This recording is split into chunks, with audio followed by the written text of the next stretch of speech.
Hello friends, welcome back to my channel. और आज मैं आपके साथ शेयर करने वाली हूँ बंद गोभी और आलू से बनने वाली ये बहुत ही मज़ेदार सब्जी। अगर आपको बंद गोभी पसंद भी नहीं है तो भी आपको ये रेसिपी बहुत ही ज़्यादा पसंद आने वाली है। तो चलिए फिर इस सब्जी को बनाना शुरू करते हैं।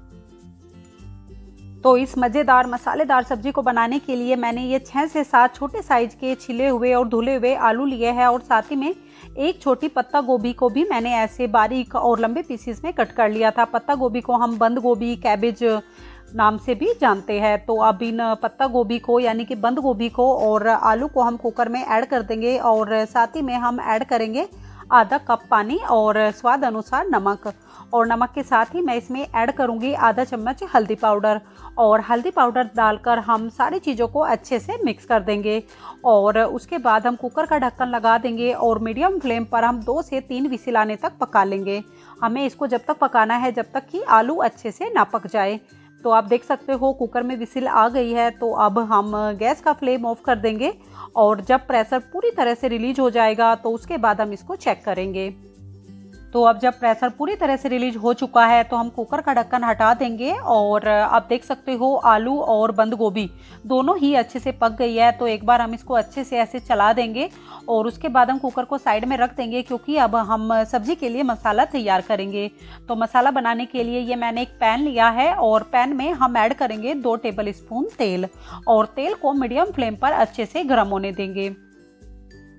और अब जैसे ही हमारा तेल अच्छे से गर्म हो चुका है तो मैं इसमें ऐड कर दूंगी 1 चम्मच जीरा और जीरे के साथ ही ऐड करूंगी 2 काली इलायची यानी कि बड़ी इलायची और 1 तेजपत्ता। और अब इन तीनों को हम जीरे के सुनहरी कलर का होने तक भून लेंगे और उसके बाद हम इसमें ऐड करेंगे ये एक बड़े साइज का लंबा और बारीक कटा हुआ प्याज। आप चाहो तो प्याज को बारीक कट करके भी यूज कर सकते हो। और अब प्याज को मैं लगातार चलाते हुए तब तक भूनूंगी जब तक कि इसका हल्का सा कलर चेंज ना हो जाए।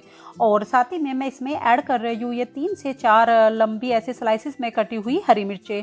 ये भी हमारे प्याज के साथ अच्छे से भुन जाएगी। प्याज को हमें बहुत ज़्यादा सुनहरी कलर का होने तक नहीं भूनना है, बस हमें इसे तब तक भूनना है जब तक कि प्याज का हल्का सा कलर चेंज ना हो जाए। तो आप देख सकते हो प्याज भुन चुका है। तो अब मैं इसमें ऐड कर दूंगी 2 टमाटर जिनको मैंने बारीक कट करके लिया है। आप चाहो तो टमाटर को पीस कर भी यूज कर सकते हो। और साथ ही में ऐड करूंगी स्वाद अनुसार नमक और नमक के साथ ही मैं इसमें ऐड कर रही हूँ 1 चम्मच लाल मिर्च पाउडर, 1 चम्मच धनिया पाउडर और साथ ही में ऐड करूँगी 1/4 चम्मच हल्दी पाउडर। और अब इन सारे मसालों को हम अच्छे से मिक्स कर लेंगे और अब हम इनको तब तक पकाएंगे जब तक कि टमाटर अच्छे से ना पक जाए। तो मैंने गैस का फ्लेम अभी भी मीडियम रखा है और बीच बीच में चलाते हुए हम इनको अच्छे से पका लेंगे। और अब आप देख सकते हो कि टमाटर अच्छे से सॉफ्ट हो चुके हैं। तो अभी इस स्टेज पर मैं इसमें ऐड करूंगी आधा कप मटर। मटर डालना ऑप्शनल है, आप चाहो तो बिना मटर के भी इस सब्जी को बना सकते हो। और मैंने फ्रोजन मटर का यूज किया है। तो बस मैं मटर को अच्छे से मिक्स कर दूंगी और मटर के तुरंत बाद ही मैं इसमें उबले हुए बंद गोभी और आलू ऐड कर दूंगी। लेकिन अगर आप फ्रेश मटर का यूज कर रहे हो तो पहले आप मटर को आधा कुक कर ले और उसी के बाद इसमें ये उबली हुई चीज़ें ऐड करें। तो मैंने इसमें उबले हुए आलू और बंद गोभी ऐड कर दिया है और अब इनको हम बाकी चीज़ों के साथ अच्छे से मिक्स कर देंगे। और अच्छे से मिक्स करने के बाद अब मैंने गैस का फ्लेम लो कर दिया है और लो फ्लेम पर हम इसको ढककर 10 से 12 मिनट पकाएंगे जिससे कि ये बहुत ही अच्छे से दम पे पकेगी और मसालों का फ्लेवर हमारी आलू के भी अंदर तक जाएगा। आप चाहो तो इसको हाई फ्लेम पर भी पका सकते हो लेकिन तब इसका टेस्ट इतना अच्छा नहीं आएगा। तो 10 से 15 मिनट बाद ये बहुत ही अच्छे से पक चुकी है। हमारे इसमें सब्जी में से बहुत ही अच्छी सी खुशबू आ रही है।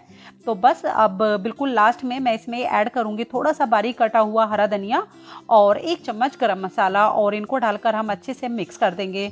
और इनको मिक्स करने के बाद हम गैस का फ्लेम भी ऑफ कर देंगे। तो आप देख सकते हो मैंने सारी चीज़ों को अच्छे से मिक्स कर दिया है और अब हमारी गर्मा गर्म बहुत ही मज़ेदार मसालेदार आलू और बंद गोभी की सब्ज़ी बनकर तैयार है। तो अब हम इसको सर्व करेंगे। तो मैं इसको एक सर्विंग बाउल में निकाल लूँगी और हम इसको सर्व कर सकते हैं रोटी के साथ, पराठे के साथ या फिर आप इसको पूरी के साथ भी सर्व कर सकते हैं।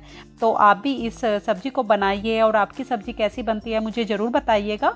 और साथ ही में अगर ये आज की वीडियो आपको अच्छी लगी हो तो इसको लाइक और शेयर और मेरे चैनल को सब्सक्राइब करना ना भूलें। तो मैं आपसे मिलती हूँ नेक्स्ट वीडियो में। तब तक के लिए हंसते रहिए, मुस्कुराते रहिए।